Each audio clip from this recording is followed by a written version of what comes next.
जय गुरुदेव, जय महर्षि, जय माँ विंध्यवासिनी। मैं अनिल अनिल के अनुभव चैनल में आप सभी का हार्दिक स्वागत अभिनंदन। आज हम बात करना चाहते हैं कि व्यक्ति चाहे जितना अच्छा करे जिसके साथ, अगर उसकी थोड़ी सी भी चूक हो जाती है, उसके बाद उस व्यक्ति की कैसी मनोदशा बदल जाती है, उसके बारे में थोड़ा सा बात करना चाहते हैं। उदाहरण के माध्यम से उसको स्पष्ट और अच्छी तरह स्पष्ट करना चाहते हैं। एक राजा था,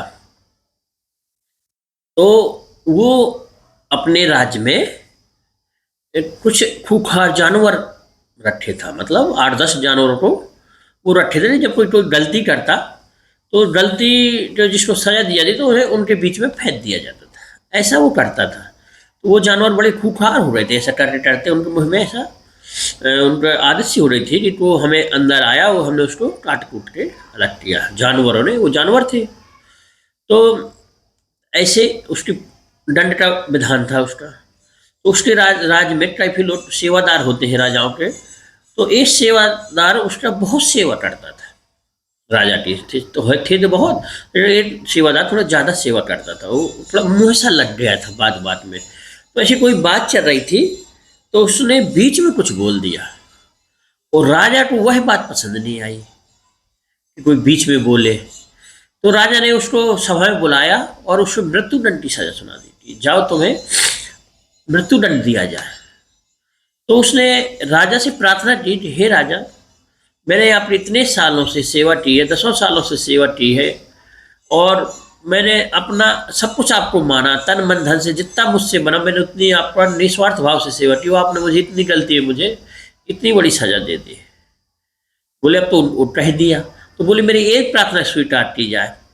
तो मुझे जो आपने सजा सुनाई है, फांसी की सजा सुनाई, मृत्युदंड सुनाया, तो मुझे 10 दिन बाद सजा दी जाए, मुझे 10 दिन का मोहलत दिया जाए।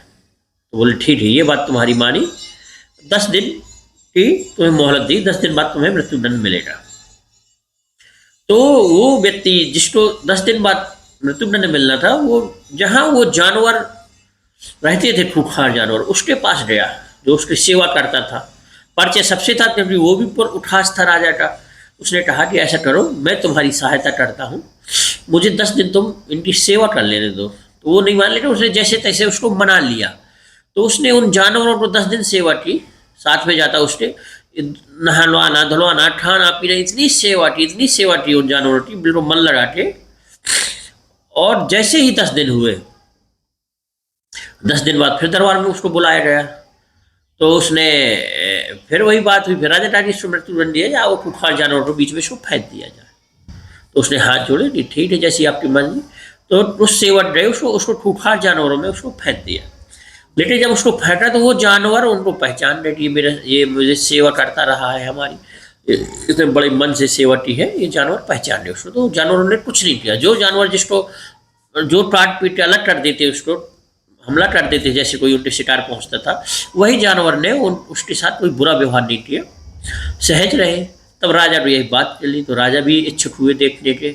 गए तो उसको फिर बाहर निकाला गया, फिर उसे दरबार में फिर बुलाया गया कि बताओ ऐसी क्या बात है कि जो ये खूंखार जानवर थे, जो मेरे ये मुख्य थे सजा देने के, वही तुम्हें वो नहीं कर रहे। तो बोले राजा एक विनती है। बोले हाँ बताओ।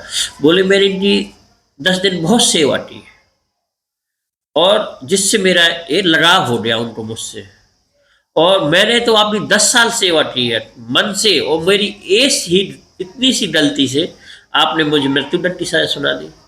तो और ये जानवर है, तो 10 दिन की सजा में थोड़ा लगाव हो गया।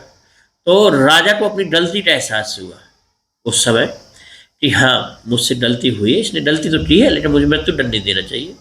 तो कहानी का यह तात्पर्य है कि कहानियां जो होती है, ये जरूरी नहीं सब सत्य घटनाओं में है, लेकिन वो सच्चाइयाँ उन बातों को प्रमाणित करने के लिए उदाहरण के रूप में बनाई गई है। ऐसे कि ये बात, क्योंकि कोई बात ऐसे मानता नहीं जब तक कोई उदाहरण ना हो, तो उदाहरण स्वरूप ये कहानियां बताई जाती है कि वो बात सटीक हो जाए। तो कहानी का यही आशय है कि कोई भी अपना हो, कोई अपने भी होते हैं, अपने तो अपने पास में रहते हैं, और गलतियां होती हैं, जाने अनजाने में गलतियां होती हैं, उन गलतियों को माफ किया जाए, न कि उसके पुराने कर्मों को, पुराने उसके व्यवहार को तुरंत क्षण भर में उसको सब भुला दिया जाए और सीधे उसे बुरा ही मान लिया जाए एटा दो गलती में।